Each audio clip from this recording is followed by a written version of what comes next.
Saudações, senhoras e senhores, aqui é Diogo Rafael Moreira do site controversiacatólica.com. O catolicismo é de extrema direita. É isto que eu sou levado a crer depois de ter lido e examinado uma entrevista especial concedida pelo Sr. Romero Venâncio, professor na Universidade Federal de Sergipe, ao Instituto Humanitas Unicinos, um grupo de estudo e de pesquisa ligado aos jesuítas modernistas de São Leopoldo, no Rio Grande do Sul. A matéria aparece no site do IHU, que você pode ver aí na tela, e foi publicada sob o título A Extrema-Direita Católica e Aliança com o Governo Bolsonaro, entrevista especial com Romero Venâncio. E a nossa surpresa ao nos depararmos com esta entrevista não poderia ser maior, porque ali nós encontramos citado o nosso nome, fala-se de um tal de Diogo Rafael Moreira. Também falou-se sobre Monsenhor Rodrigo da Silva, Monsenhor Daniel Dolan, falou-se aí, tratando desta extrema-direita, sobre o movimento sedevacantista como um todo. E se disse muita coisa, inclusive chegou-se a falar aqui do nosso livro, O Papa e o Anticristo, que inclusive, aproveite, este ano ainda está por apenas R$ 29,90, você pode adquiri-lo aqui conosco, inclusive se o Romero Venâncio tiver interesse, pode entrar em contato conosco aqui. Apenas R$ 29,90 com frete incluso, certo? Temos esse material aqui, vou comentar sobre isso no vídeo também, porque isso é comentado na entrevista. E também temos esse outro aqui, R$ 29,90, Monsenhor Bossuet, sobre a doutrina do Concílio de Trento, que também é um tema abordado pelo senhor Romero Venâncio. Os dois, promoção de Natal, estão saindo por apenas R$ 50,00 já com o frete, não precisa calcular frete, já está incluso no valor, certo? Ou se você quiser entender mais facilmente, frete grátis, certo? Apenas R$ 50,00, isto para difusão de informação realmente católica. E nesta sexta-feira estarei levando a segunda remessa de calendários, Controvérsia Católica 2022, se você tiver interesse pode estar adquirindo conosco também os últimos exemplares desse calendário, para que chegue ainda neste ano, lembrando que o nosso calendário nesta edição fala sobre as ordens religiosas, inclusive os jesuítas, e os verdadeiros, claro. E também conta com um suplemento contendo as epístolas e evangelhos para todos os domingos e principais dias santos. Ele sai por R$ 89,00 à vista, você pode fazer via Pix, ou então transferência, depósito, etc. Ou então, ao prazo, R$ 99,00, pode parcelar até em 3 vezes de R$ 33,00, via PagSeguro, ok? Então, vamos falar sobre esse tema, também do Papa e o Anticristo, que é tocado ali, e sobre alguns eventos que nós estamos relacionados e precisamos também, então, fazer alguns esclarecimentos sobre eles, já que nesta entrevista fala-se sobre isso. Então, em um primeiro momento, na nossa análise, nós vamos fazer apenas uma retificação de algumas coisas e depois nós vamos proceder com a análise da análise, certo? Então, vamos pontuar o que nós pensamos sobre isso. Para tanto, eu produzi um artigo a esse respeito, que também será publicado no Controvérsia Católica e que, creio eu, será muito útil ao senhor Romero Venâncio, que terá aí um guia completo do nosso pensamento sobre isso, com todas as correções que nós fizemos e análises a partir do que ele disse ao longo da entrevista. Desde já, nós gostaríamos de agradecer ao senhor Romero Venâncio por nos ter incluído nesta pesquisa e também por ele ter dispensado o seu precioso tempo para assistir aos nossos vídeos aqui. Agradeço, como sempre, a sua atenção. Então, antes de começar a falar da entrevista em si, vamos falar sobre a pesquisa do senhor Romero Venâncio nas suas próprias palavras. Nós aprendemos na entrevista que ele analisa 3 grupos e 4 youtubers pertencentes ao que ele chama de extrema-direita católica.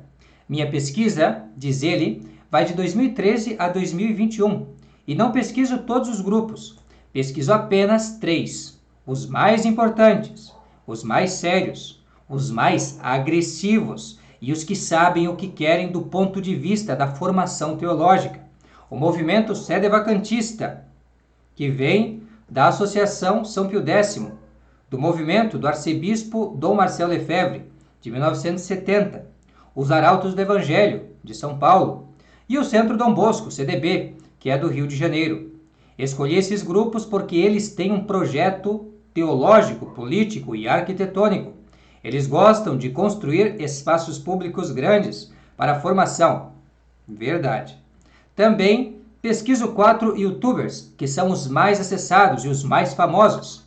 Padre Paulo Ricardo, Bernardo Kister, Diogo Rafael Moreira, teólogo e historiador ligado ao movimento sedevacantista, e Conde Lupê, que é o pseudônimo de Leonardo Bruno Oliveira. Então, esse é o contexto, este é o objeto de pesquisa do senhor Romero Venâncio.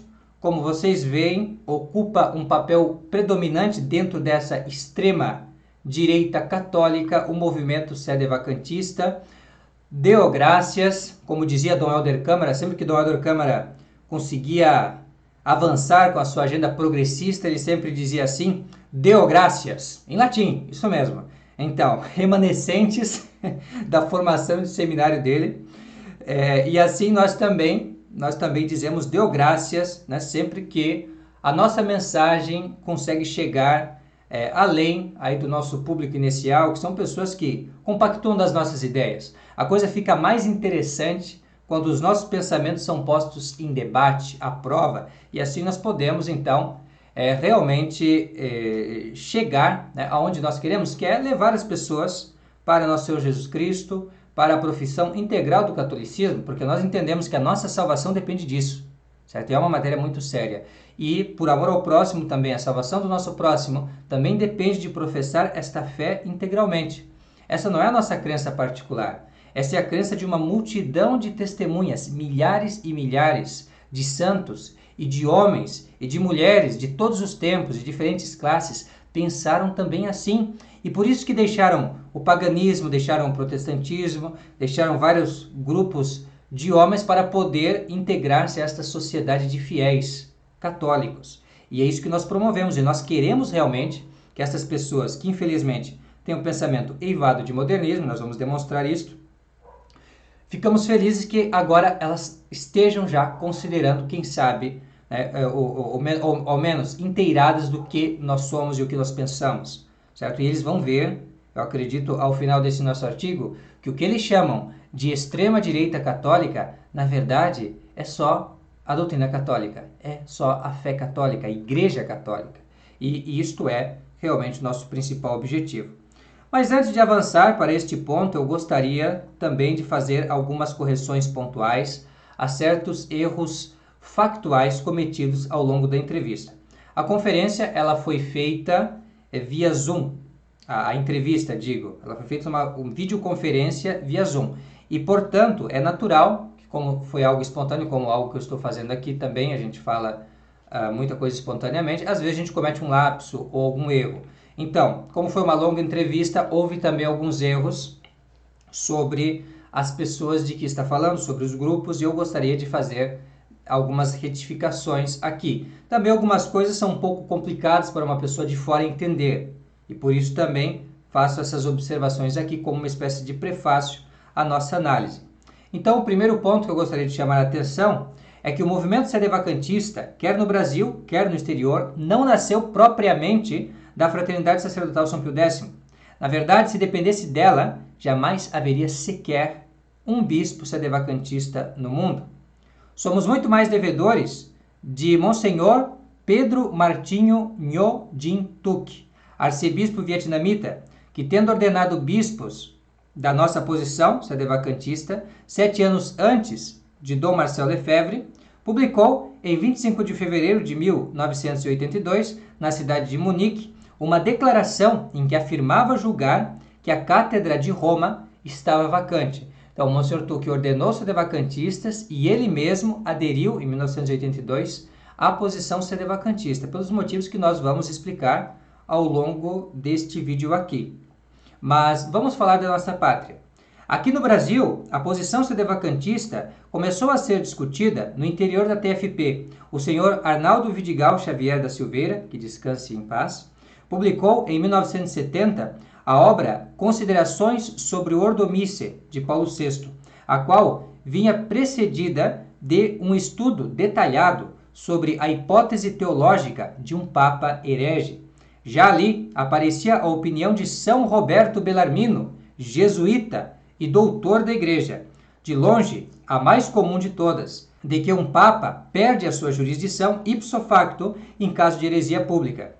Daí para frente, leigos e sacerdotes ligados à Diocese de Campos passaram a aderir à posição O mais conhecido deles é o senhor Homero Joas, tem também o senhor Araí Daniele, que descansa em paz, e assim também outros, nós sabemos também de sacerdotes que aderiram a essa posição, de pessoas da própria Diocese de Campos que nos relataram isso. Então, aliás, nós sabemos de muitas fontes seguríssimas, que o próprio Monsenhor Antônio de Castro Maia, no final da sua vida, também aderiu à posição sedevacantista, e nós encontramos indícios disso, inclusive, em artigos publicados pelo mesmo. Nós temos um ali no Controvérsia, chamado O Cisma do Vaticano II, que fala, dentre outros problemas do Vaticano II, sobre o caso clássico da liberdade religiosa, certo? E ele afirma a questão do cisma do Vaticano II, que não é realmente uma religião unida à Igreja Católica, ao seu patrimônio, ao seu lote doutrinal. Então, foi assim que nasceu. Se você olha bem, nenhuma dessas pessoas estava relacionada realmente à Fraternidade São Pio X. Aliás, deixe-me falar num âmbito um pouco mais internacional sobre o que se passava em outro lugar, que foi um dos principais redutos ou focos do sedevacantismo nos primeiros anos, ainda nos anos 70, certo? Importante fazer essa observação. Enquanto se discutia essas questões no interior da TFP, no México, o padre Sáenz de Arriaga, teólogo jesuíta, também ele, publicava suas obras A Nova Igreja Montiniana, 1971, e Sede Vacante, 1973, não só criticando ou especulando, mas afirmando categoricamente que, por conta de seus atos contrários à doutrina e disciplina eclesiástica, João Batista Montini não era um verdadeiro e legítimo Papa. Seu trabalho seria continuado pelos padres Carmona e Zamorra, os quais seriam sagrados bispos por Monsenhor Tuque em 1981, na cidade de Toulon, França. Curiosamente, é outro Romero, não Venâncio Romero, mas padre Héctor Romero, que nos conta mais alguns interessantes pormenores sobre a história primitiva do sedevacantismo, em entrevista concedida ao Controvérsia Católica, aos 19 de janeiro de 2019. O senhor Romero Venâncio pode conferir no nosso vídeo Traição na Tradição, a história do sedevacantismo. Em nosso artigo eu vou estar linkando também o vídeo para sua maior comodidade. Os demais interessados também podem estar aprendendo muitos fatos interessantes sobre os primeiros sedevacantistas. Isso é muito importante, porque assim nós vemos que essa vinculação que se faz normalmente entre sedevacantismo e Fraternidade Sacerdotal São Pio X não corresponde à realidade. E por isso que nós dizemos assim: ora, nenhum desses sujeitos citados estava vinculado à Fraternidade Sacerdotal São Pio X, cujas hostilidades com a Santa Sé modernista não começariam antes de 1975. Ora, se eles fossem sedevacantistas, como nós somos, eles já teriam tido problemas já desde o início, mas na verdade, Monsenhor Marcel Lefebvre, ele sempre, pelo menos publicamente, e se nós olharmos da maneira mais constante, habitual no seu pensamento, ele sempre esposou essa ideia de reconhecer as autoridades modernistas pós-conciliares, ao mesmo tempo que resistia a essas autoridades. Mas, note, se ele tivesse o nosso posicionamento, ele já teria rompido com eles frontalmente já desde 1970, mas não é esse o caso. Isso é uma demonstração, dentre várias que nós podemos fazer, de que a Fraternidade Sacerdotal São Pio X não é a origem do sedevacantismo. Contudo, realmente, muitas pessoas que hoje são sedevacantistas vieram da Fraternidade Sacerdotal São Pio X.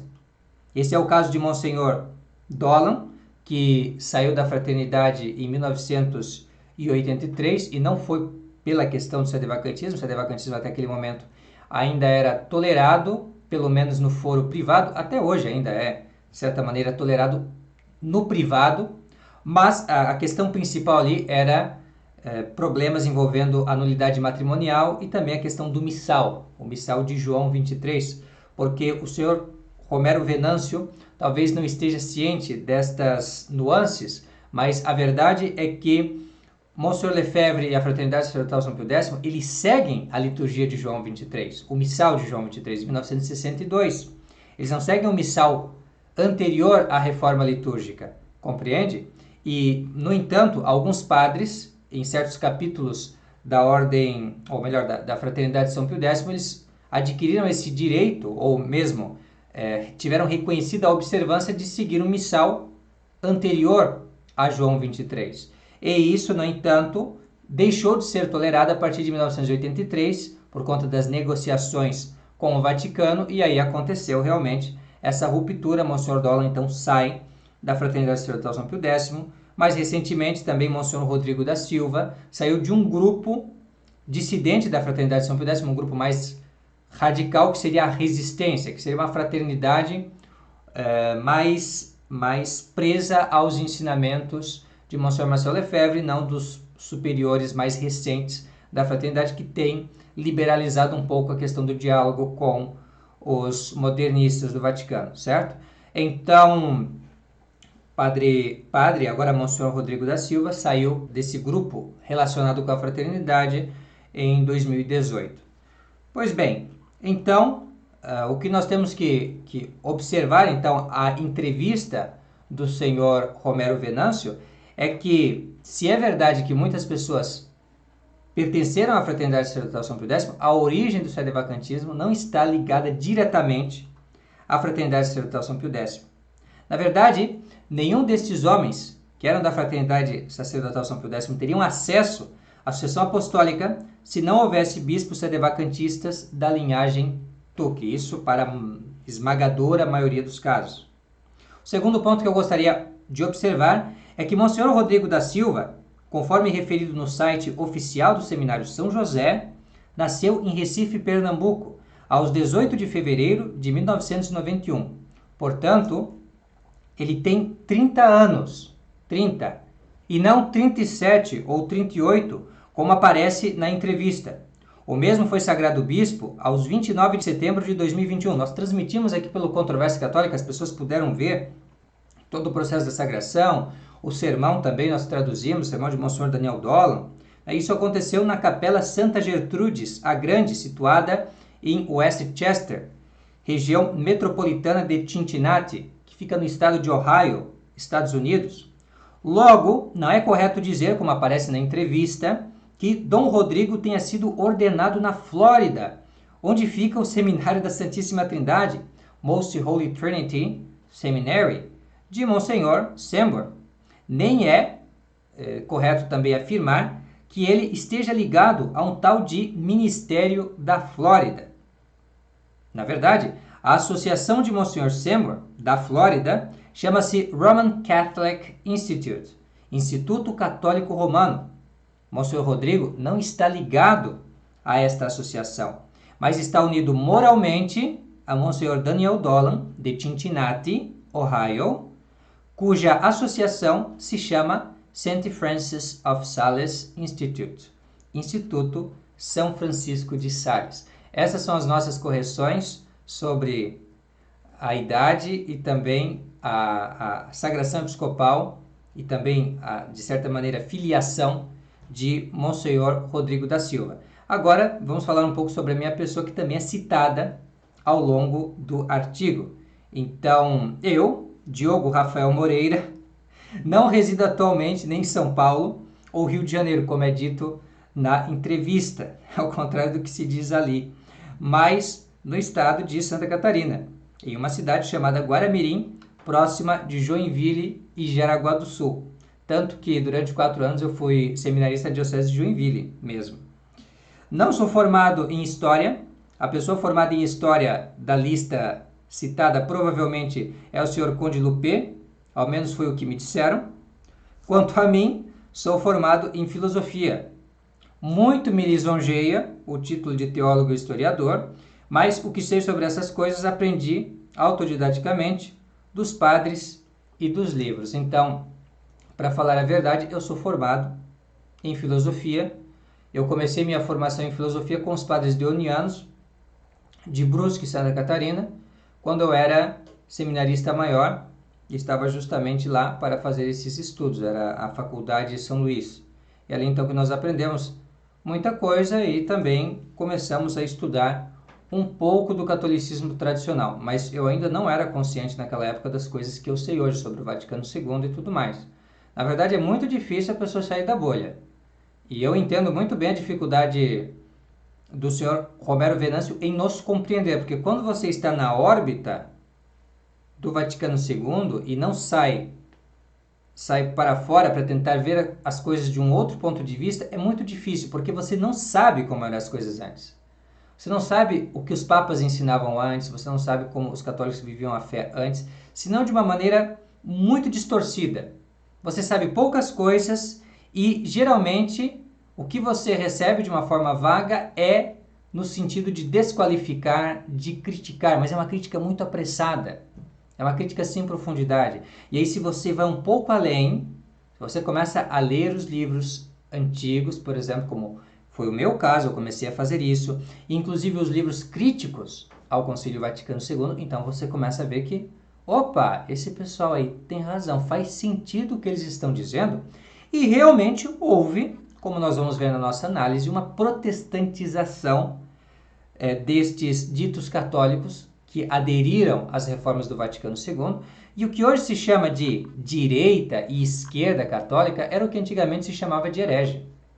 Entende? Isso é a verdade, isso é ser honesto, meus caros, na análise. O que hoje se chama de católico, aí, né, na imprensa e tal, o que se chama de católico hoje, esquerda e direita, que o senhor Romero Venâncio, na sua análise, chama de esquerda e direita, é o que antigamente se chamava de herege. E o que hoje o senhor Romero Venâncio chama de extrema-direita católica é simplesmente católico. Antigamente era isso, extrema-direita católica. Todo mundo era da extrema-direita. Entendeu? Todo mundo. Isso desde os apóstolos, nosso Senhor Jesus Cristo, até a aurora, né, ou o crepúsculo, melhor dizendo, do Concílio Vaticano II. Entendeu? E, na verdade, até hoje é assim. E o que se chama de extrema-direita, propriamente dita, é, na verdade, catolicismo puro e simples. E é isso que eu gostaria que o senhor Romero Venâncio considerasse em sua análise. Mas antes de irmos para estes pormenores, vamos falar de um quarto ponto. Os sedevacantistas não fizeram um congresso, como é afirmado ali na entrevista, em Assunção, no Paraguai. Eu entendo a confusão, porque o lugar onde aconteceu o primeiro congresso sedevacantista no Brasil, ele pode realmente soar paraguaio ou tupi-guarani. O congresso foi em Mariporã, São Paulo, entre os dias 9 e 12 de outubro de 2021. Talvez seria interessante atualizar essa parte da entrevista, senão as pessoas vão pensar que nós estávamos lá no Paraguai, mas na realidade nós estávamos no Brasil, na verdade bem próximo da capital, de São Paulo, e isso porque era o primeiro congresso sedevacantista no Brasil, para realmente, isso é verdade, discutir os rumos, né, dos nossos trabalhos, e foi muito proveitoso o congresso. No entanto, façamos esta observação, certo? Ele não foi em Assunção, ele foi em Mariporã. Quinto ponto, Monsenhor Marcel Lefebvre não ordenou apenas 2 bispos, como se fala na entrevista, mas 2 vezes 2, isto é, 4 bispos, a saber, os monsenhores Bernard Felin, Bernard Tissier de Malherbe, Richard Williamson e Alfonso de Galarreta. Então esses são os 4 que foram sagrados em Econe em 1988 pelas mãos de Monsenhor Marcel Lefebvre. Nenhum deles, aliás, é bom pontuar, era sedevacantista. Então aí você vê que esta ligação entre fraternidade e sedevacantismo, ela não é a mais apropriada. Embora, claro, que desvincular-nos da fraternidade e sacerdotal São Pio X vai tornar a narrativa do senhor Romero Venâncio um pouco mais difícil, porque realmente é um movimento internacional que aconteceu em vários lugares diferentes, por várias pessoas diferentes. Eu posso ajudá-lo, se ele quiser, chegar a este conhecimento com bibliografia sobre este assunto. Estou à disposição, meu telefone é 47991013580. Agora, deixe-me fazer algumas observações sobre a análise feita pelo senhor Romero Venâncio. Primeiro, no que toca à origem teológica da chamada extrema-direita, o pesquisador a faz remeter a uma abre aspas, disputa contra o Concílio Vaticano II e contra o Papa Francisco, fecha aspas. Ele continua. Quando uso a palavra contra, note, senhor Venâncio, não estou fazendo eufemismo. Eles são contra mesmo, abertamente contra o Papa e o Concílio. Da minha parte, comento eu agora, penso que seria muito bom se assim fosse realmente, porque não há meio termo entre fé e heresia. Como dizia o Papa Bento XV, na Ad Beatissimi Apostolorum, tal é a natureza do catolicismo que não existe meio termo, ou se deve aceitá-lo integralmente ou rejeitá-lo por completo. Esta é a fé católica. Quem não a professar fiel e firmemente não poderá se salvar. Credo Atanasiano, número 24 da edição da Paulus. Isso está disponível em português, essa encíclica. Eu a li originalmente em inglês, mas para facilitar a citação, ela está disponível também uma coletânea da Paulus, aquela coletânea vermelha, chamada Documentos Pontifícios. Num dos volumes, reúnem-se documentos de São Pio X e Bento XV. Então, ali, o primeiro documento de Bento XV será justamente esta encíclica Ad Beatissimi Apostolorum, em que ele faz esta afirmação. No artigo está tudo devidamente citado. Eu aceito integralmente as verdades da fé e, como uma consequência necessária, rejeito os acréscimos e decréscimos feitos pelos modernistas pós-conciliares. Ecumenismo, liberalismo, modernismo, nova eclesiologia, ritos protestante-maçônicos, negação do limbo, proibição da pena de morte, etc. Os modernistas falam em atualização e, como tal, devem aderir a novidades em detrimento desse depósito imutável e integral da fé e moral. E se o Papa Bento XV estava certo, se Santo Atanásio estava certo, se todos os santos padres e teólogos até o Vaticano II estavam certos, então os modernistas eles não podem se salvar. Isto é bastante sério. Não podem se salvar porque eles não professam fiel e firmemente a doutrina católica. E todas as pessoas que não professam fiel e firmemente a doutrina católica, tendo condições de fazê-lo, não entrarão no reino de Deus. Quem não crer será condenado, disse Nosso Senhor. E São Paulo Apóstolo, na Epístola aos Hebreus, vai dizer que sem a fé não se pode agradar a Deus. E, Senhor Romero Venâncio, eu estou plenamente consciente de todas as incursões do protestantismo, do modernismo, do racionalismo nas escolas de teologia, dentro desta órbita pós-conciliar. E para tudo isso, meu caro, existe resposta. E a resposta principal a estas críticas que os modernistas fazem às nossas doutrinas, ao pensamento católico tradicional, é que eles o fazem porque não têm mais fé. Porque se eles tivessem fé, tudo seria muito fácil de compreender. Entende? E eu vou já dar algumas explicações aqui tradicionais a muitos dos pontos controversos. Mas há resposta para tudo. O problema é que não se tem vontade de acreditar. Que se quer dar mais ouvidos ao mundo do que a Deus, a autoridade divina da igreja. Compreende? Essa é a grande problemática. O problema é, claro, ainda mais sério porque os modernistas eles não têm a honestidade intelectual de então se tornarem protestantes de uma vez e saírem da igreja católica, mas eles continuam ali como uma espécie de parasitas. E em vez de se dobrar ao ensinamento da igreja, que eles dizem acreditar, na verdade eles procuram fazer a revolução desde dentro, e efetivamente isso aconteceu, tá? Pelo menos dentro dessa órbita daqueles que aceitaram o Concílio Vaticano II. A revolução aconteceu e hoje, na verdade, eles são mais protestantes e maçons do que realmente católicos. Então, ao menos desde a arena teológica, não pode haver combate mais bem definido do que este. E um não enfrentamento do problema resultante seria pura hipocrisia da parte de ambos os lados. Nós, católicos tradicionais, devemos enfrentar o problema do presente, buscando entender o que se passou com a Igreja, como fica a questão da autoridade em face das mudanças substanciais operadas pelo Vaticano II. Vocês, os modernistas que aderem ao concílio, precisam explicar em que sentido existe uma continuidade com o passado, posto que a própria explicação comumente dada desenvolvimento do dogma em sentido modernista, já é uma ruptura com ele. Então, a explicação que os melhores teólogos modernistas têm para o problema do Vaticano II é que houve uma evolução. Os tempos mudaram, a experiência histórica da igreja mudou, e assim também o dogma da igreja mudou acompanhando a mudança nas circunstâncias e condições históricas da comunidade histórica cristã peregrinando pelo mundo. Bem, essa explicação, ela mesma não se reconcilia com o passado, porque a noção tradicional católica do magistério da igreja, a noção que a igreja propõe para a nossa crença em 1900 anos, é a noção de que nós precisamos guardar um depósito imutável de verdades e defendê-lo contra as inovações.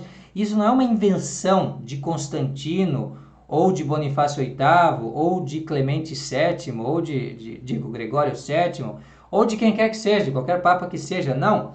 Isso, na verdade, é uma coisa que vem lá desde os apóstolos, que falam contra as inovações. Eles falam contra as novas doutrinas, as falsas doutrinas e tudo mais. Isso já é de lá. Aquele que anunciar um outro evangelho, diferente desse que eu vos tenho anunciado, que seja anátema.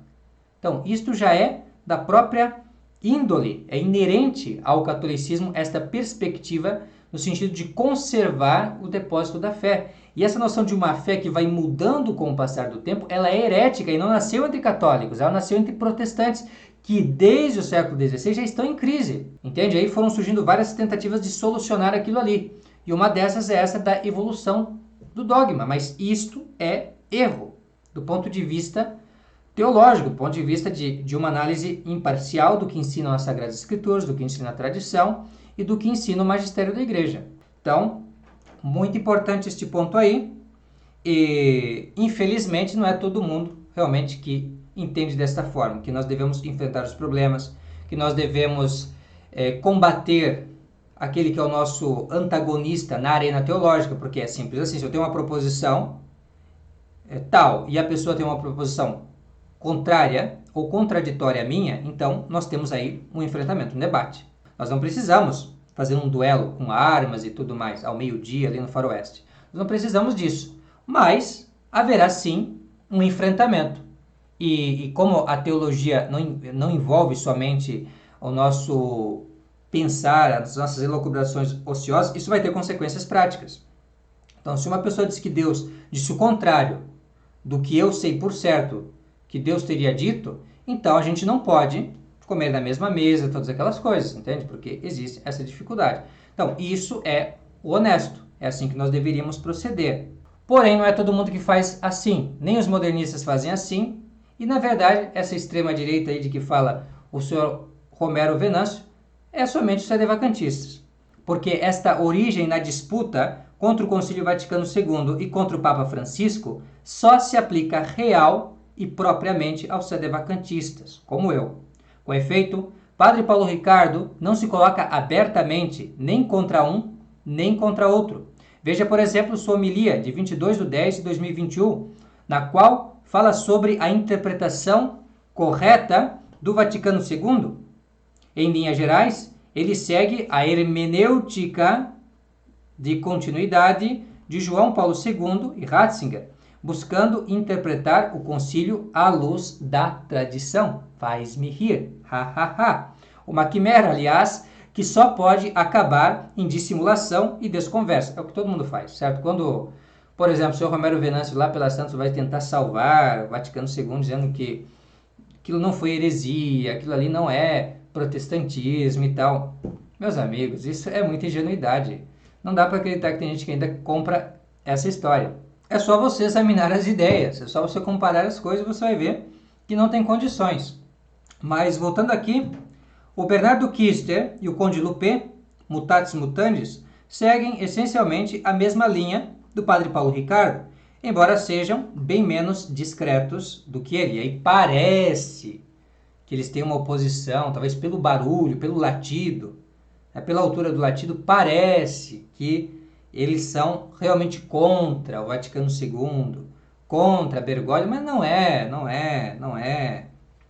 assim. Este último, o Conde Lupé, inclusive, fez um vídeo reafirmando sua fidelidade A Bergoglio é a falsa igreja pós-conciliar. Nesse sentido, servindo-se da terminologia venanciana, eles são de direita, como os carismáticos e focolares. Mas, nota bene, este conceito de direita só vale dentro da órbita pós-conciliar. Não havia carismáticos antes do Concílio Vaticano II. O carismatismo e também o focolarismo ecumênico era e sempre foi coisa de protestante em particular e de herege em geral. A esquerda também, ela não existia antes do Vaticano II. Parece que houve um tempo em que todos os católicos eram de extrema direita, e esse é o grande ponto. Como é que a gente pode falar de uma continuidade histórica, entende? De uma verdadeira sucessão entre os católicos antigos e os católicos modernos, se eles acreditam no oposto um do outro? Se o que nós chamamos de direita e esquerda católica hoje, que seria o catolicismo de verdade, não extremista, como é que nós podemos entender, então, se essa esquerda e direita de hoje, ela é exatamente o que os católicos não eram antes? Como é que eu posso falar em uma continuidade histórica entre esses grupos? Entende? Não é mais fácil falar realmente em apostasia? Quer dizer, que aquelas pessoas que antes eram católicas mudaram de religião, ainda que o façam de uma maneira um pouco inconsciente, mas, claro, graças à operação de certas pessoas que sabiam o que estavam fazendo. Então, como fica essa questão? Entende? Não tem como. Todo mundo antigamente era de extrema direita. E se a pessoa não era de extrema direita, ou seja, não tinha exatamente essas posições que o senhor Romero Venâncio diz ser a posição desses extremistas católicos do nosso tempo, unidos a Jair Messias Bolsonaro, então é porque eles eram heterodoxos, entende? Ou estavam lá praticamente se tornando hereges, entende? Isso realmente existia, mas eles não eram pessoas bem vistas, não eram pessoas incentivadas, não eram promovidos, compreende? Eles eram, no máximo, tolerados. Então, esse que é o grande ponto, né? Essa é a grande interrogação, a grande questão que eu coloco ao senhor Romero Venâncio. Não é verdade que os católicos antigamente eram todos de extrema direita?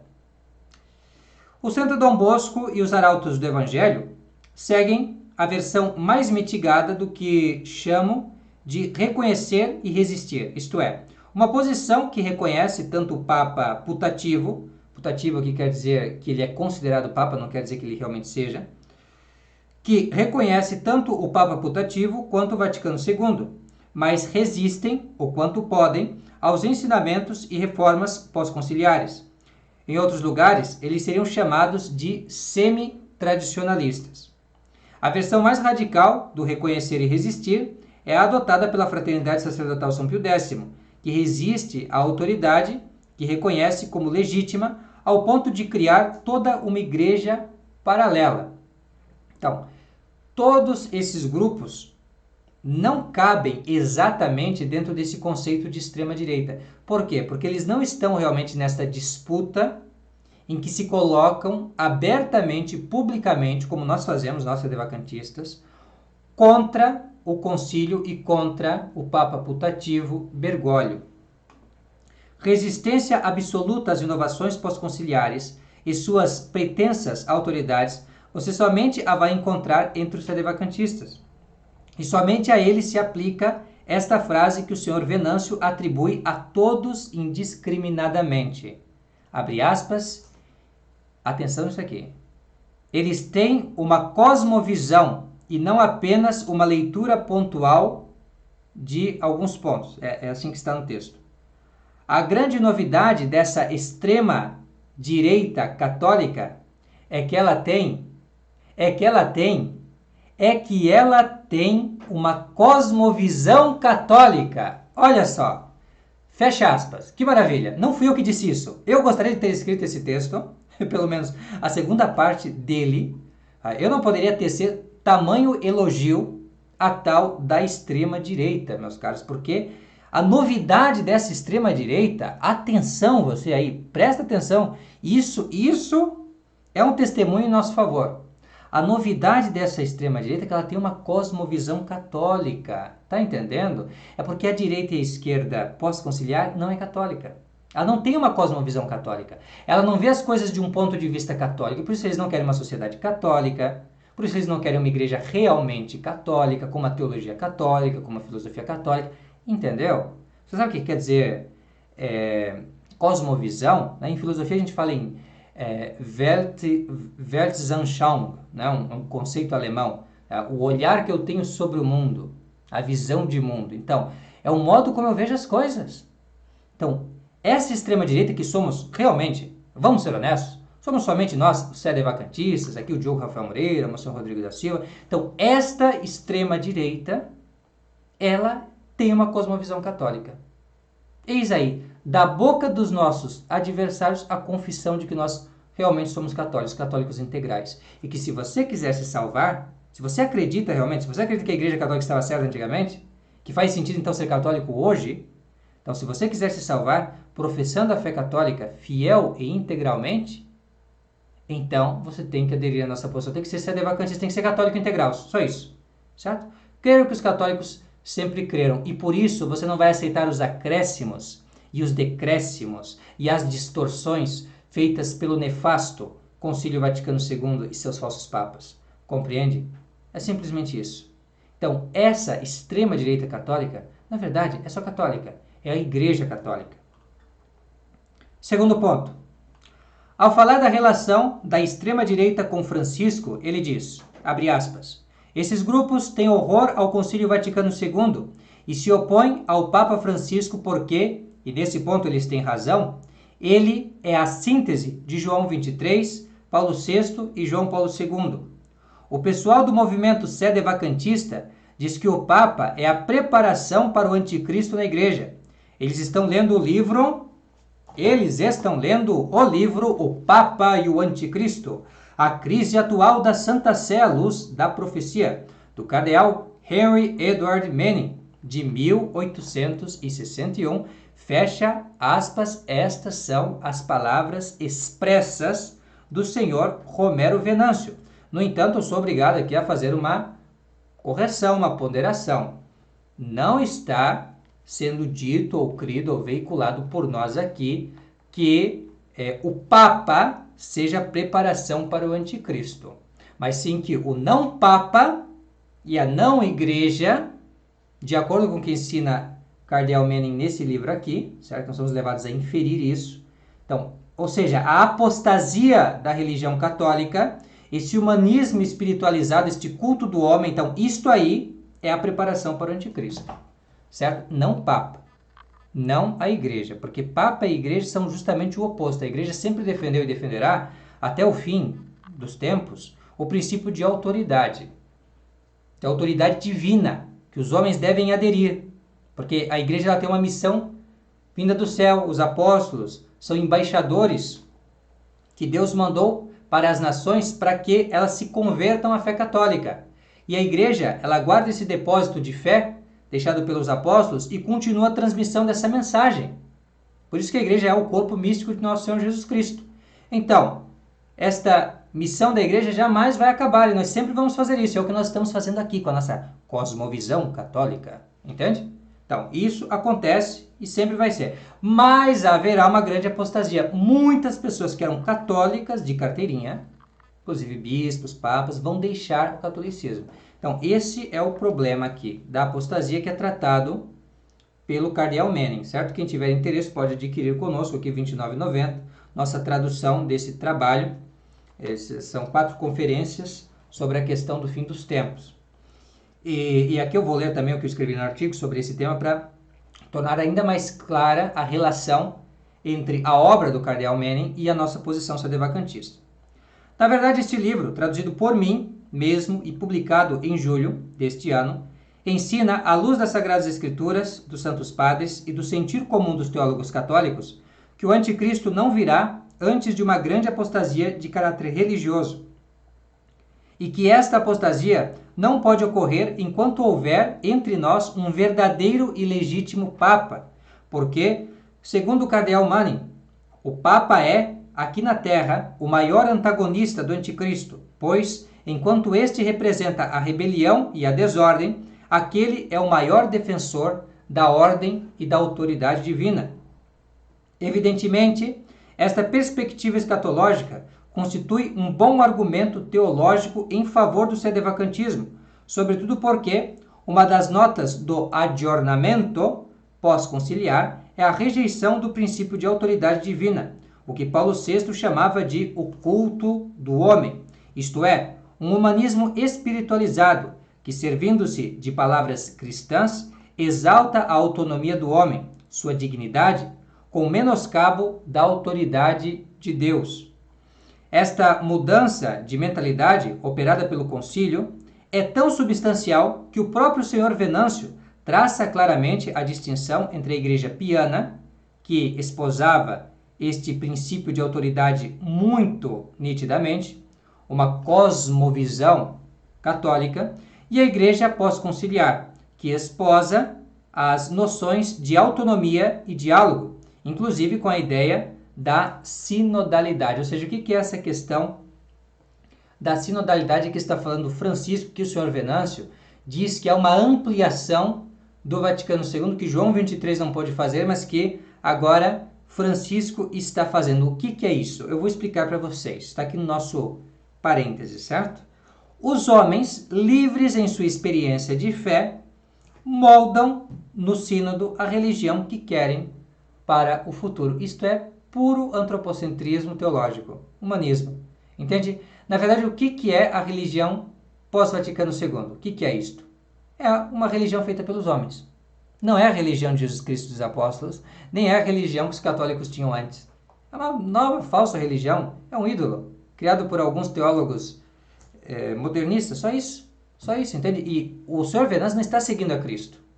Ninguém aí no Vaticano II está seguindo a Cristo. Francisco não segue Jesus Cristo, ele não segue. Ele segue a falsos doutores, aquilo que na Sagrada Escritura se fala de inovadores, falsos doutores, lobos, etc. Então, ele segue isto, e isso nós podemos traçar historicamente a origem dessas ideias que Francisco tem e que os modernistas têm em geral, nós podemos traçar historicamente, elas têm um início, elas têm um chefe de escola, compreende? Você consegue identificar.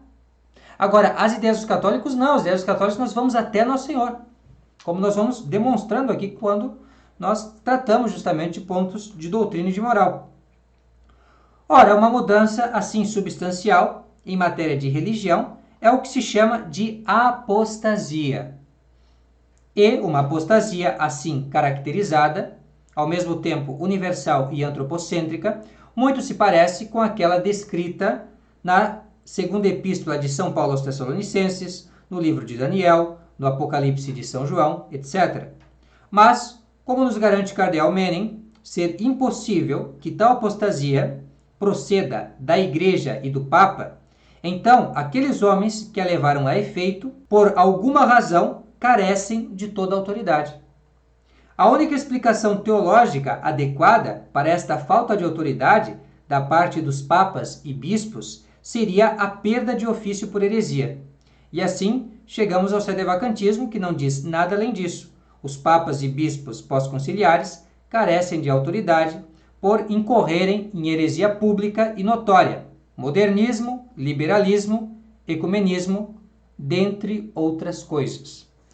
Está bem? Então, isto fique claro. Esse livro aqui ele não diz que o Papa, certo? Um verdadeiro Papa, ou então que a Igreja Católica ela vai ser o preparativo para o anticristo. Isso, na verdade, é uma doutrina protestante. Isso não é católico, nunca foi. Nunca será.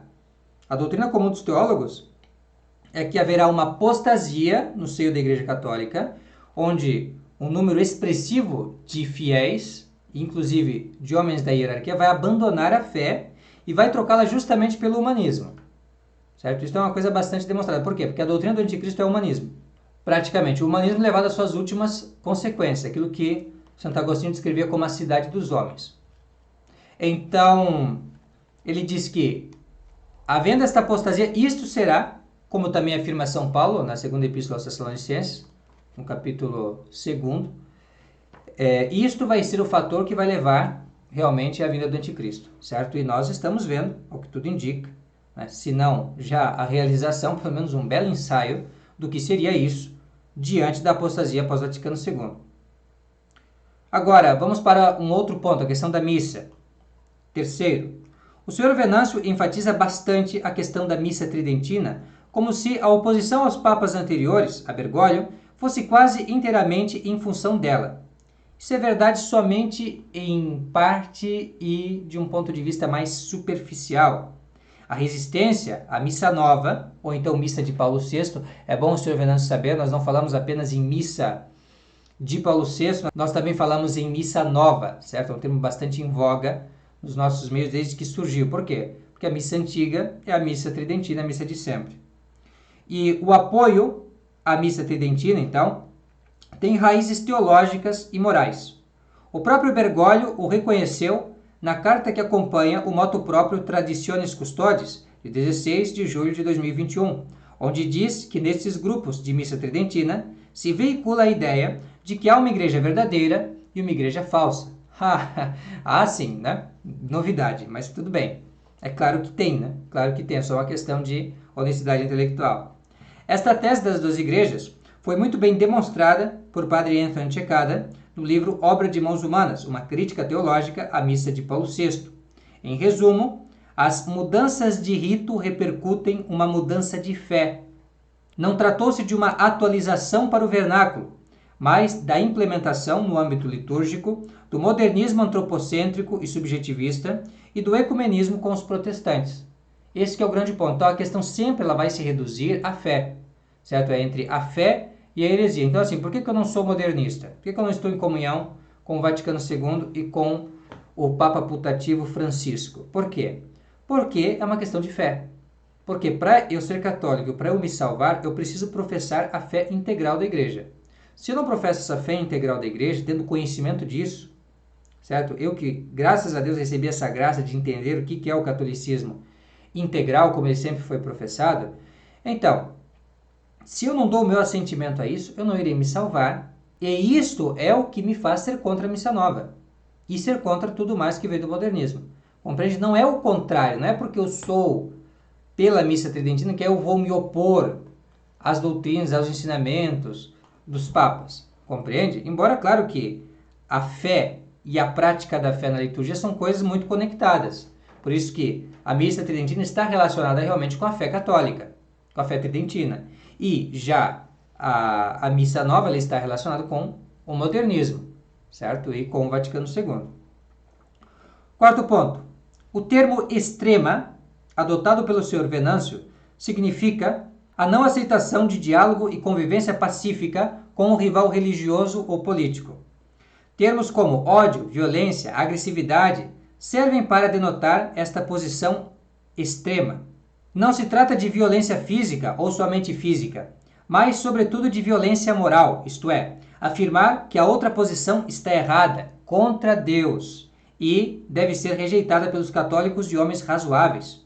Seria esta a principal acusação do Sr. Venâncio contra a dita extrema-direita católica. Então, por que essa extrema-direita católica ela é inaceitável para o Sr. Romero Venâncio? Porque ela usa força da palavra e às vezes até mesmo a força física para defender as verdades reveladas por Deus e aderidas, então, por este grupo da tal extrema-direita.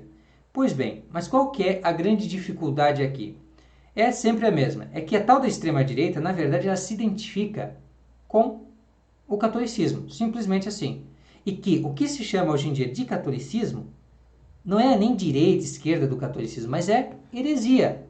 Se a gente for olhar como sempre foi entendida a palavra, então, ou a coisa, ela sempre vai estar ligada a essa palavra, heresia.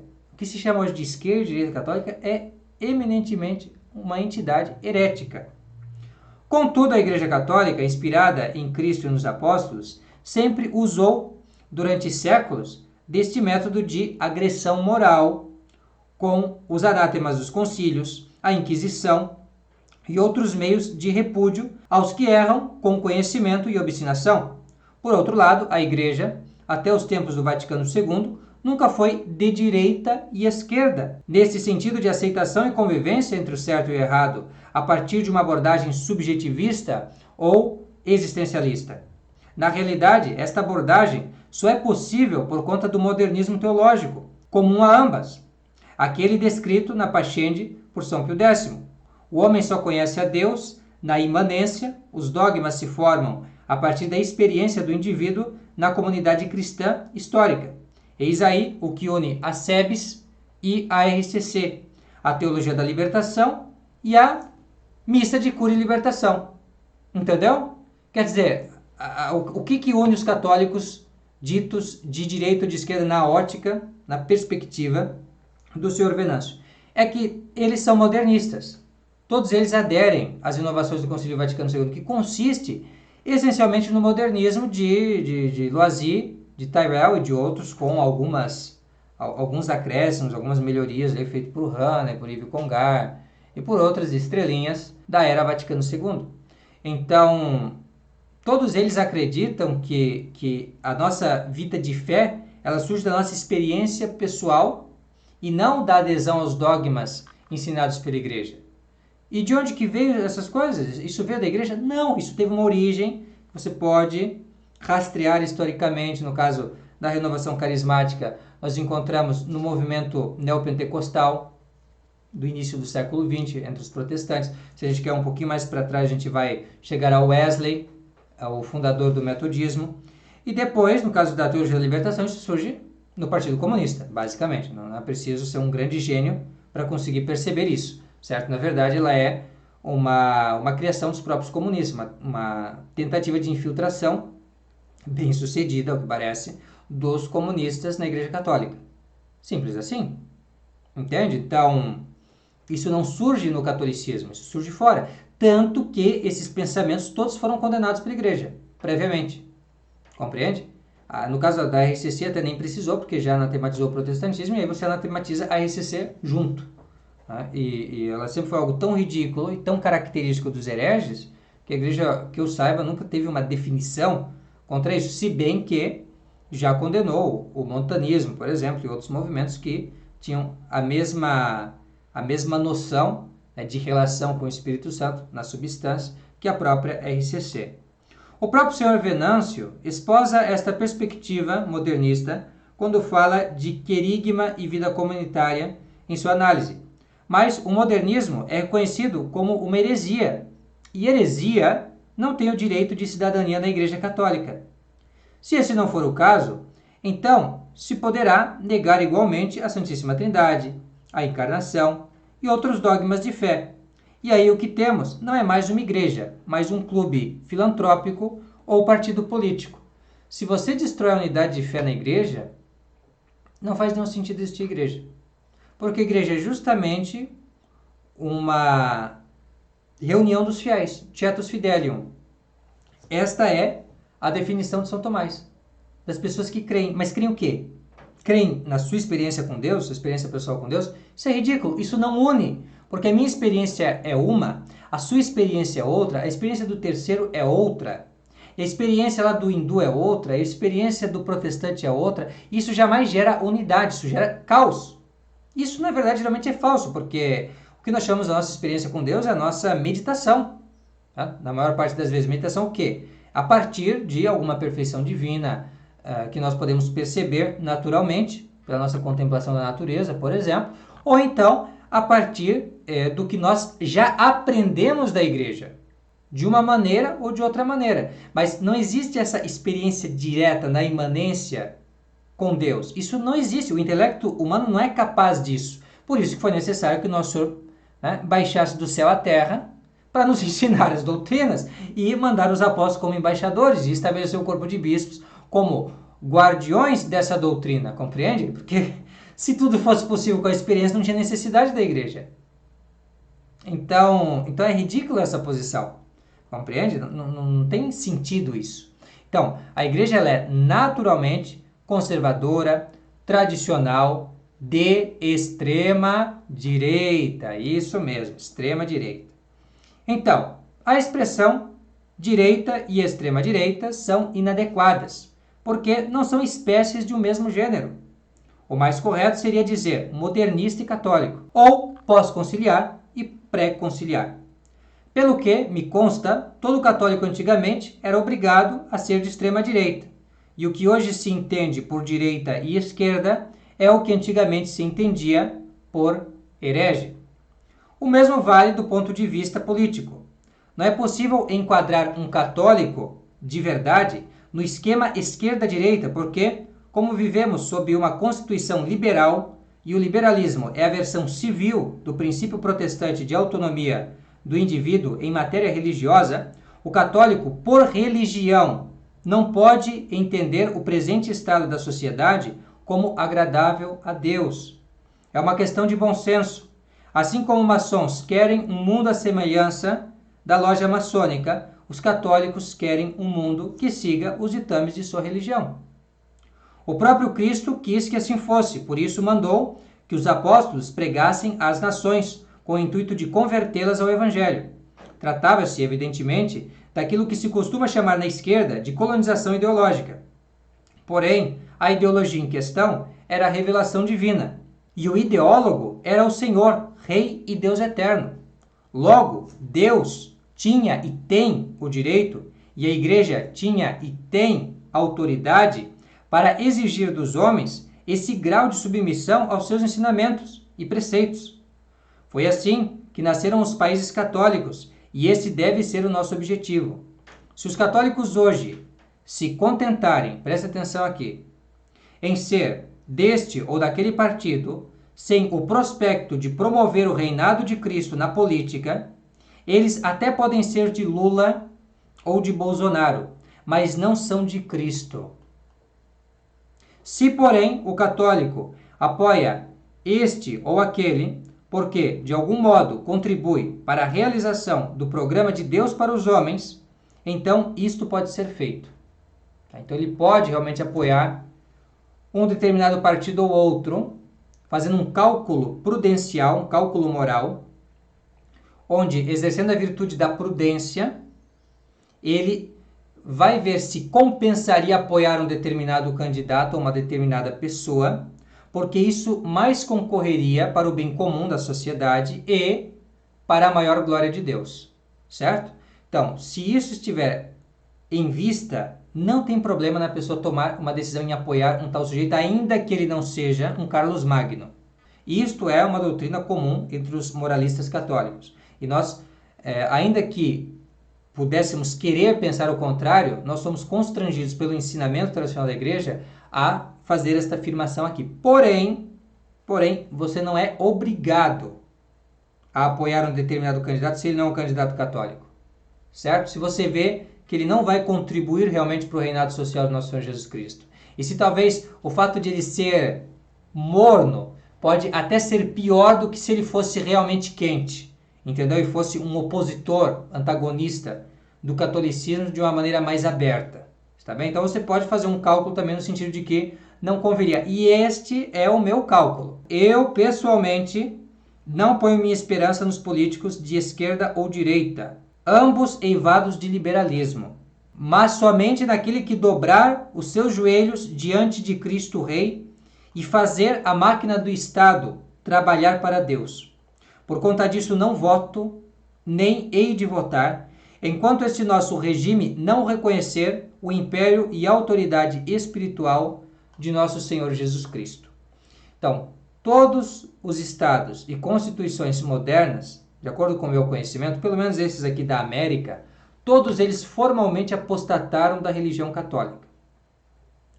Nós podemos dizer que os Estados Unidos, bem, eles não tiveram nem oportunidade de ser católicos um dia. Então, a eles nós até podemos dar um desconto. Mas os nossos países aqui, da América do Sul, eram países católicos. Eles foram formados, eles foram constituídos mediante, em grande parte, ao trabalho dos nossos missionários. E foi a nossa fé católica que unificou o nosso povo. E é a falta dessa fé que agora está nos dividindo, está nos matando. E que vai nos levando a cada dia para mais divisão, mais discórdia, mais confusão em nossos meios aqui no Brasil. Então, note bem, é fundamental para nós aderirmos ao reinado social do nosso Senhor Jesus Cristo. Nosso Senhor quer que nós sejamos católicos. Ele quer que as pessoas, as nações, abracem o seu evangelho. E se nós amamos a Jesus Cristo, nós devemos nos esforçar para isso. Com toda a nossa força, com toda a nossa influência, com todos os nossos recursos. Isso é natural. Agora, se a pessoa se diz católica e não quer fazer isso, e acha que o ideal da sociedade é que as pessoas abracem diversas religiões e blasfemem a Jesus Cristo e contradigam o seu evangelho, essa pessoa não ama Jesus. Essa pessoa não serve a Deus? Me desculpe. Ela pode se dizer católica, mas ela não é realmente católica. E é isso que acontece com a tal da esquerda e da direita católica. Eles são muito fracos. Vocês são muito fracos na fé. Na verdade, os mais letrados, eu dificilmente posso conceder que tenham fé. Por quê? Porque se tivessem fé, eles fariam isso aqui. Eles seriam da tal da extrema-direita. Extrema-direita. Então, mas é a única saída, meus caros. Por quê? O catolicismo é isso. É essa tal da extrema-direita. Ou seja, você buscar o reinado social do nosso Senhor Jesus Cristo. Fora disso, não dá para acreditar que vocês são sérios. Entende? Não dá. Quinto ponto, agora vamos falar sobre machismo. Indo aos particulares, o senhor Venâncio escolheu 4 homens da dita extrema-direita católica, porque, segundo ele, o seu âmbito é extremamente machista. Curiosamente, Nosso Senhor escolheu 12 apóstolos e 72 discípulos, todos homens. Seria Nosso Senhor um machista, senhor Venâncio? O senhor não está percebendo que o seu ataque à extrema-direita é um ataque à Igreja Católica? É um ataque à religião dos seus avós? O senhor não está percebendo isso? E que esse desejo que vocês têm de mudar as coisas é uma violação, é uma heresia, entende? Propriamente seja um desvio da doutrina de Jesus e dos apóstolos.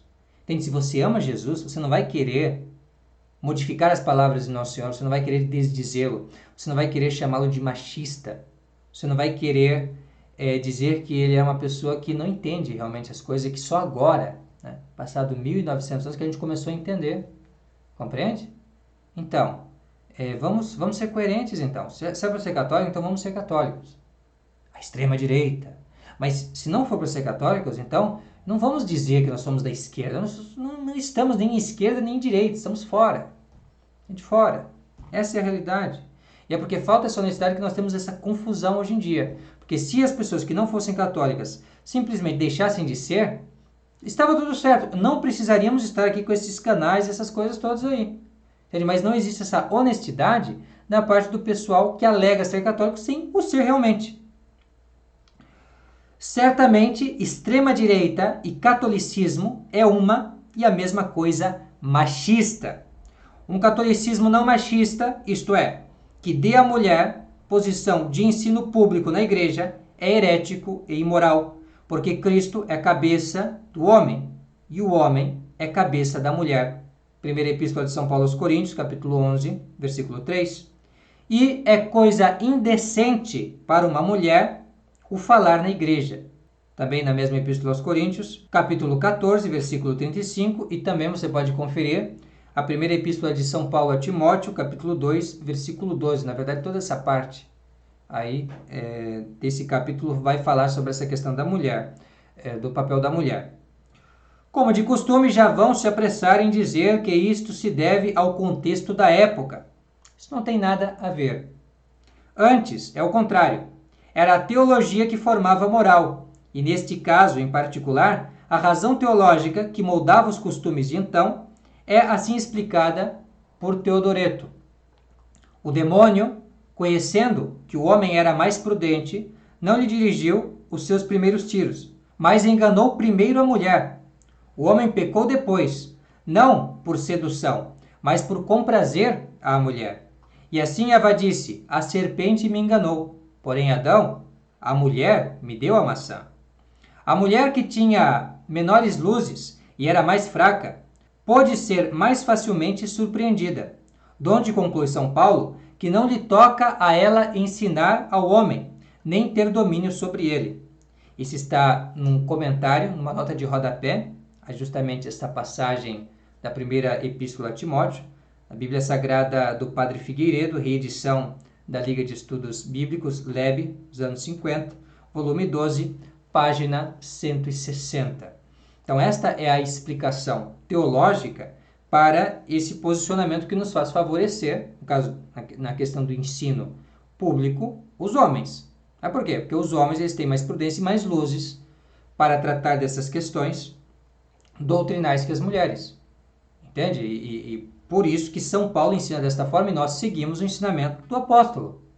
Então, não se trata de uma invenção humana, não se trata de uma convenção social que deu origem a uma doutrina teológica, mas é o contrário, é a doutrina teológica que já está nas primeiras páginas do Gênesis, que está também no Novo Testamento, que molda as nossas atitudes. Ou seja, qual que é o nosso problema? Nós temos uma cosmovisão católica. Olha a novidade.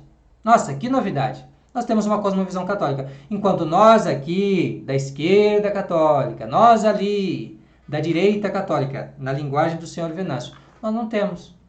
Não temos uma cosmovisão católica. A nossa cosmovisão, na verdade, é modernista. E é isso mesmo. Agora, vocês deviam fazer o seguinte. Olha, já que a gente não tem uma cosmovisão católica, vamos fundar a igreja modernista.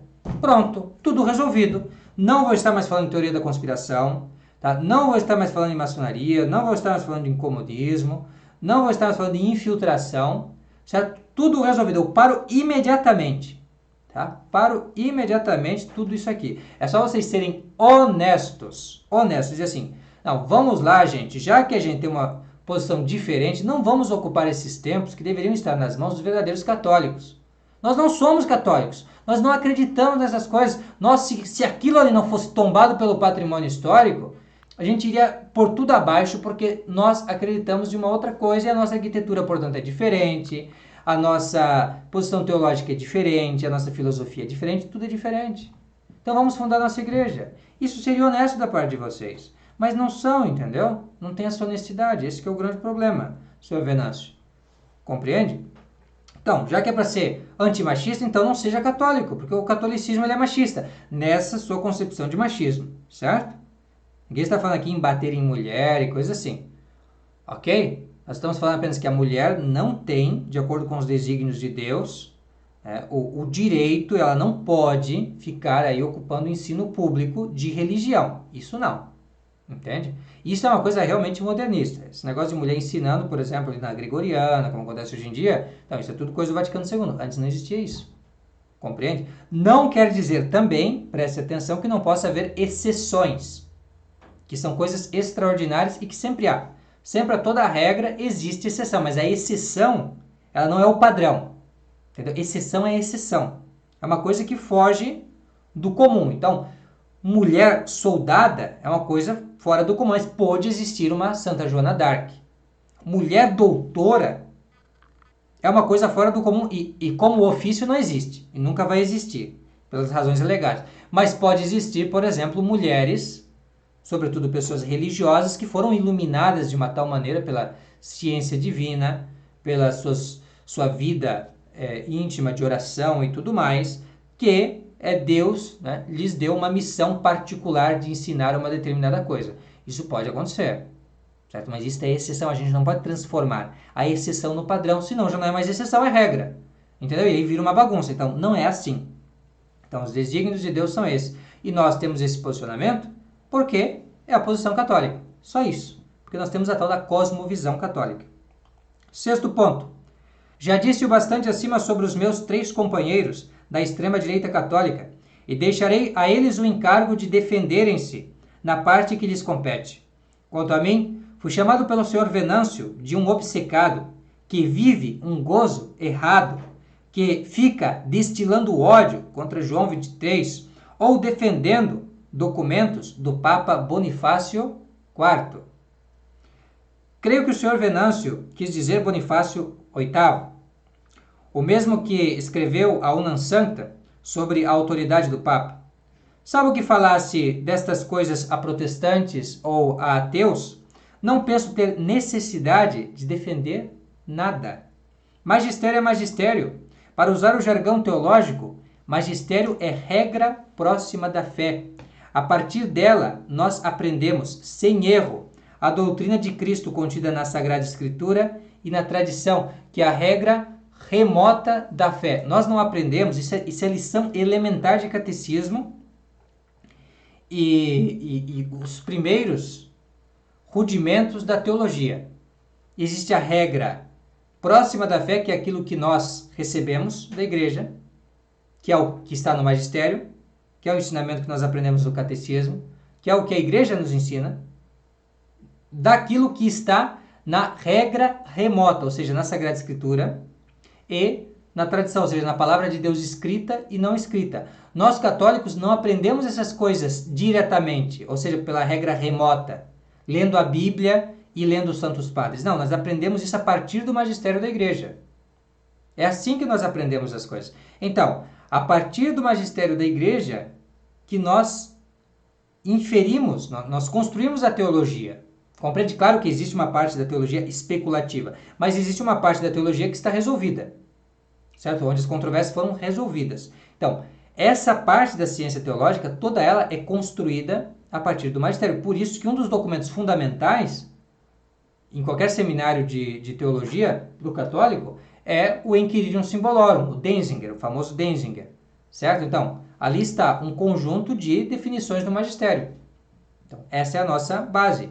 Nós não vamos impugnar aquilo ou defender aquilo, porque aquilo nós temos que acreditar. Essas são as premissas. São as premissas do raciocínio teológico que, em uma parte, sempre vai usar argumentos de autoridade. Está bem? Então, é assim, eu não preciso ficar fazendo apologia de Bonifácio VIII. Se você é católico, você tem que acreditar em Bonifácio VIII. Isso até está no Denzinger modernista, aí você pode ver. Está lá, pesquisa na Santa. Vai estar lá. Claro que tem um comentáriozinho bem cafajeste ali do Chametzer, do Rio, mas sempre fazendo alguma crítica. Tem uma notinha de rodapé. Às vezes eles acrescentam, nessas edições pós-Vaticano II, documentos. Às vezes tiram certos documentos que eles já não acreditam, como é o caso da Quanta Cura, ele vai tirar os 2 parágrafos que falam contra a doutrina do Vaticano II sobre a liberdade religiosa. Enfim, tem essas coisas? Tem. Mas até os modernistas têm o Denzinger. É sinal que para vocês existe magistério ainda, certo? Então, existe o tal do magistério. Pois bem, então esse magistério é a regra próxima da fé. É o nosso ponto de partida na teologia. É a partir daí que nós sabemos o que nosso Senhor Jesus Cristo realmente ensinou. Se eu me oponho a João 23 e aos demais conciliares, é porque penso que seus ensinamentos não são parte do magistério, mas sim uma opinião herética, da qual não concordo por graves razões, para se manter católico. Provavelmente até mais graves do que aquelas que levaram o senhor Venâncio a chamar-me de obcecado e vivente de um gozo errado, seja lá o que isso queira dizer, que eu nem entendi para começo de conversa. Agora vamos para o 7º ponto, que é o problema da formação. Esse é um ponto muito caro à minha pessoa, eu sempre gostei desse tema de formação de sacerdotes, formação de leigos, eu sempre gostei de catequese, sempre gostei de estudar essas matérias, por isso que talvez, porque eu gosto muito de citar os documentos, de falar sobre esses assuntos, que o senhor Venâncio disse que eu seria um teólogo historiador. Pois bem, eu bem que gostaria, mas sou apenas um simples autodidata que estou transmitindo aquilo que eu recebo e às vezes, claro, às vezes a gente faz alguma consideração a partir de um exame que nós fizemos, né, dos autores, às vezes sim, mas em geral nós fazemos menos especulação e mais simplesmente exposição do que a doutrina católica. Pois bem, o que acontece?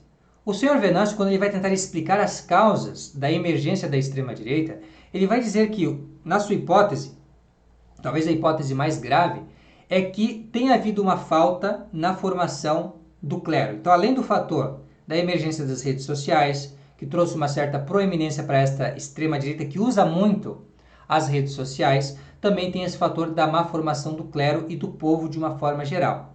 Então, nisso, ele acertou em cheio.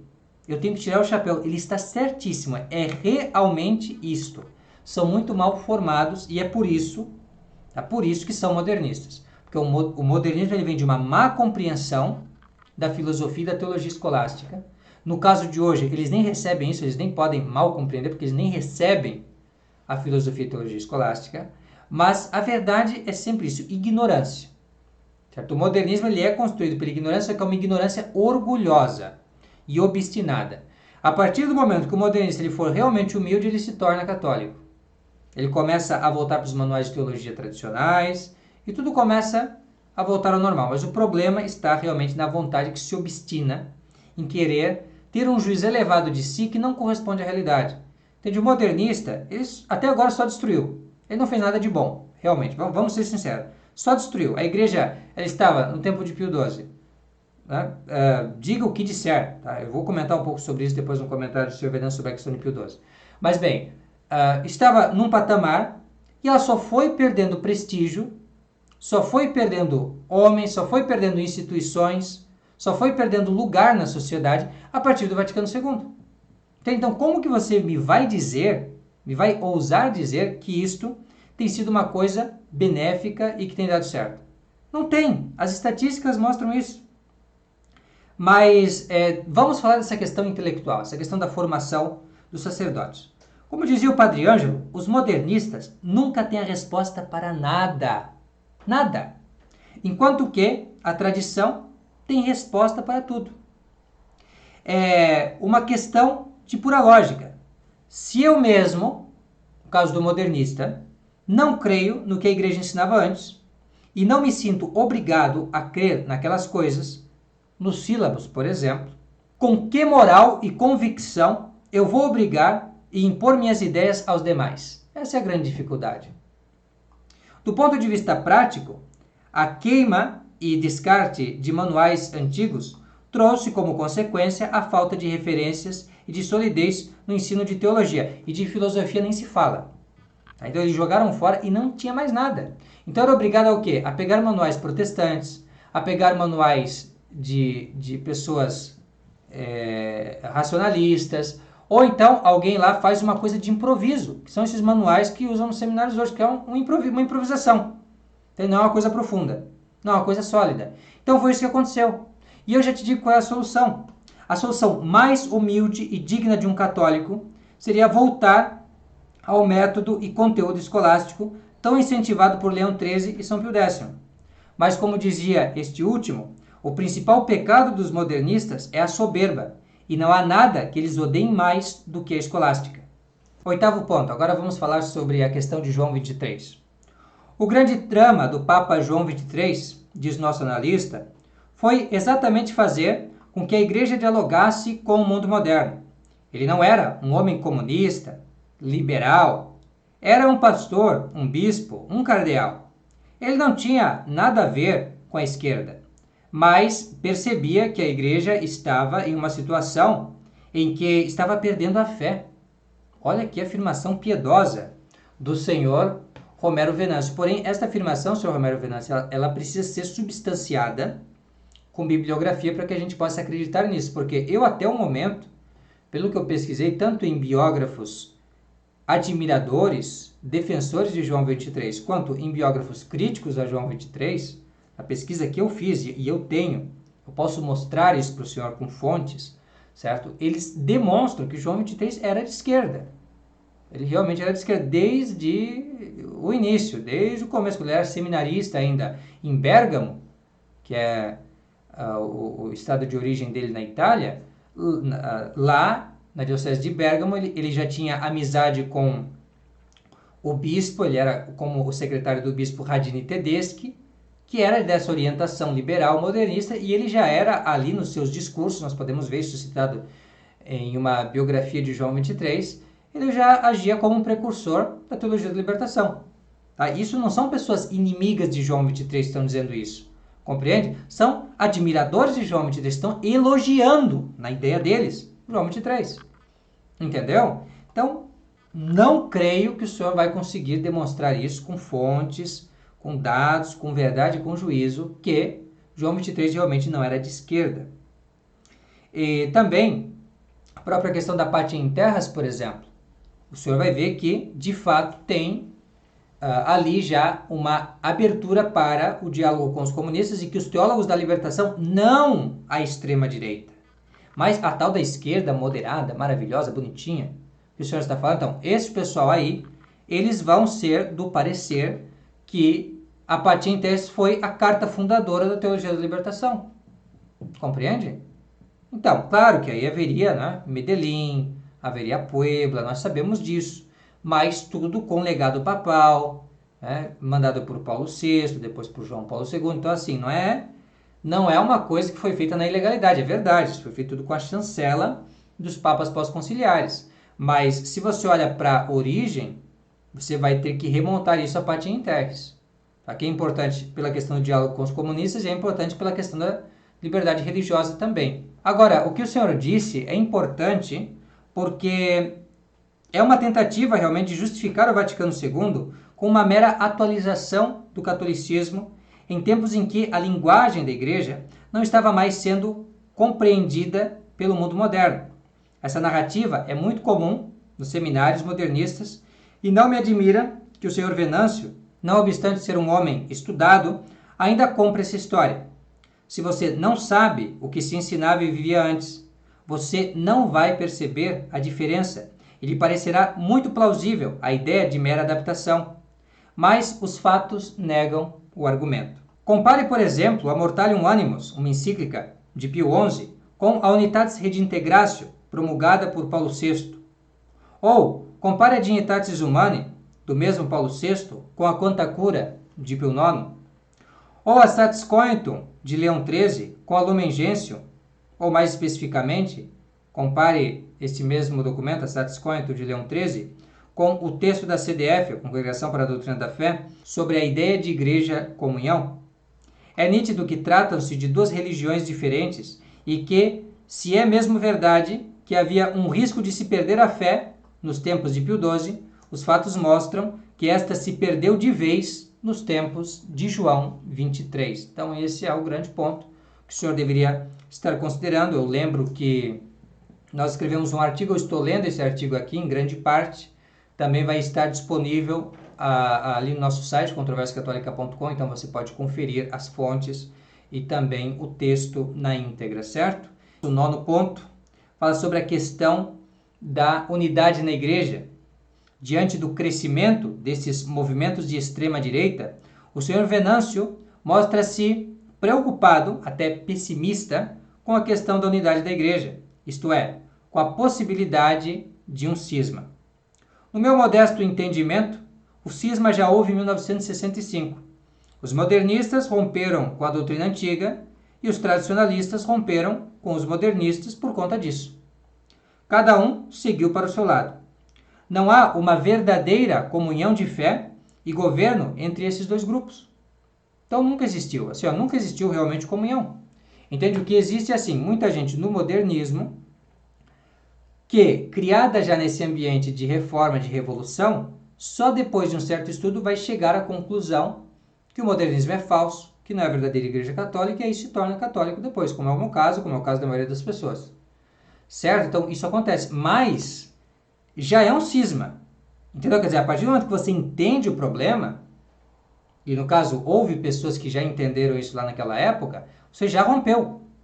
E ainda que a pessoa, por exemplo, não tenha um entendimento muito claro sobre o problema da autoridade na igreja e ache realmente que pode resistir à autoridade, como pensa, por exemplo, uma boa parte dessa dita extrema-direita, que na verdade seria mais direita do que extrema-direita, na ótica do senhor Venâncio, como o pessoal do CDB e outros, então o que acontece? Você, na prática, já está em cisma também. Na prática você já rompeu, só que você ainda alega seguir, mas você só segue assim o mínimo que precisa para ainda continuar ligado àquilo ali de alguma forma e ter acesso aos benefícios de estar unido àquela instituição. Compreende que é muito grande, que envolve muita gente, que tem muito prestígio, etc. Mas é só, não existe uma verdadeira comunhão. Além disso, mesmo no âmbito pós-conciliar, a comunhão é muito precária, porque a ideia mesma do concílio é enfatizar a liberdade humana. Assim, todos seguem o Papa do seu jeito. O partido de esquerda ou de direita tem mais força que a autoridade verbalmente reconhecida. Não há aí o verdadeiro conceito de obediência, nem há realmente verdadeira unidade entre eles. Isto é falso. Então, dizer que existe unidade no modernismo, unidade como nós entendemos no sentido tradicional, unidade de fé, unidade de governo, unidade em matéria de sacramentos, não existe. Isso não existe. Entende? Então, é falso dizer que não há já essa situação, entende? Isso já existe. O que vai acontecer assim é que mais e mais pessoas, do jeito que as coisas vão se tornar conscientes disso, porque o nosso trabalho não vai parar, se Deus quiser, nós vamos seguir em frente. Graças a Deus, nós estamos, com o auxílio da Divina Providência, firmes e fortes nessa luta. Nós vamos continuar apresentando todos os escândalos, todas as mentiras, todos os enganos do modernismo, e assim mais e mais pessoas vão se tornando verdadeiramente católicas e vão se salvar. Entende? Vão se salvar ainda. Aí existe muita gente que Deus escolheu para si, tomou para si, que vai querer salvar nesse âmbito modernista. E aí é o nosso trabalho. E aí diariamente eu recebo mensagens de pessoas assim. Certo? Isto é a maior satisfação, a maior alegria de prestar esse serviço aqui. de fazer com que as pessoas realmente se tornem católicas. Bem, isto vai acontecer, mas o cisma já existe. A partir do momento que a pessoa entende a questão, ela rompeu com o modernismo. Não tem como não romper.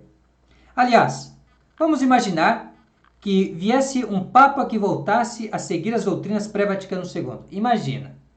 Qual seria a reação do Sr. Venâncio e outros intelectuais, quer de direita, quer de esquerda, nessa acepção, direita SC, esquerda TL, ou seja, tudo modernista. Eles iriam causar um cisma, entendeu? Por quê? Porque não se trata de uma questão de governo, mas sim de uma questão de fé. Existe uma incompatibilidade entre a religião antiga e a religião nova.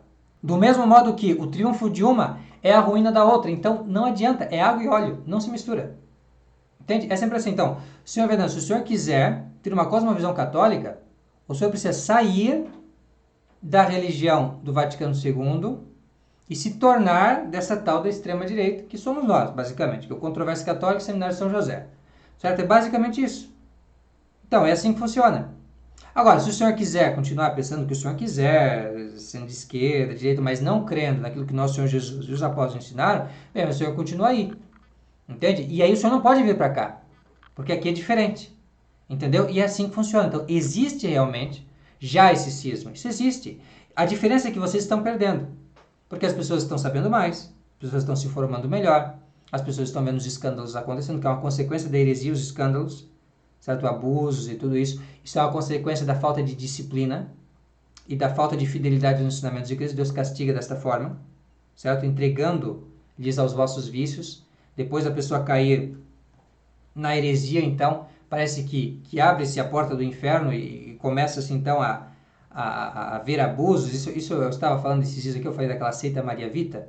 É uma seita surgida aí por uma mística polaca, né? E a partir do momento que eles romperam com a Igreja Católica, a Igreja verdadeira, começou não só a missa em polonês, missa em vernáculo, isso lá no começo do século XX, antes do Vaticano II, tá? Mas tudo mais que acompanha, ou seja, escândalos sexuais, ordenação de mulheres, tudo isso. Começou isso. Mas por quê? Isso é consequência da heresia, isso é um castigo. Entende? Vocês estão, infelizmente, nessa situação. E vocês vão perder. Então vocês já perderam. Ó, no campo da teoria, vocês já perderam. Teologicamente, vocês estão destruídos. É pó e cinza. Não existe vitória da parte de vocês. Vocês não têm. Vocês são protestantes. Não admitidos. Vocês não reconhecem isso, mas vocês são protestantes. Você pensar bem, rastrear a origem das suas ideias, é tudo protestante. Ou pior. Entende? Mas não é católico. Simples. Então, é uma questão de tempo. Ou vocês vão se tornar qualquer coisa menos católico, ou vocês vão se tornar católicos e vir para o nosso lado. É simples assim. Não existe uma outra alternativa. Então, assim, nós, da nossa parte, a extrema-direita católica aqui, nós só precisamos de recursos materiais. Mas a argumentação já está feita, a vitória, do ponto de vista teórico, já é nossa. Não é possível defender o Concílio Vaticano II do ponto de vista católico. Não é possível. A única maneira do modernismo se manter é por força e fraude, ou seja, por meio de tirania. Não é de uma maneira que possa ser sustentada racionalmente. Então, a vitória é nossa. E a nossa vitória, certamente, é a vossa ruína, a menos que vocês procurem aderir à verdadeira fé católica e trabalhar do nosso lado. As portas estão abertas, é só vocês se converterem. Simples assim. É só um ato de humildade. Falam tanto de humildade, então é só ser humilde. Só isso. E aí tudo vai dar certo. Essa, então, é a nossa mensagem e eu agradeço a sua atenção que nos acompanhou até esse momento. Muito obrigado pela atenção, um forte abraço, fique com Deus e até a próxima. Tchau, tchau.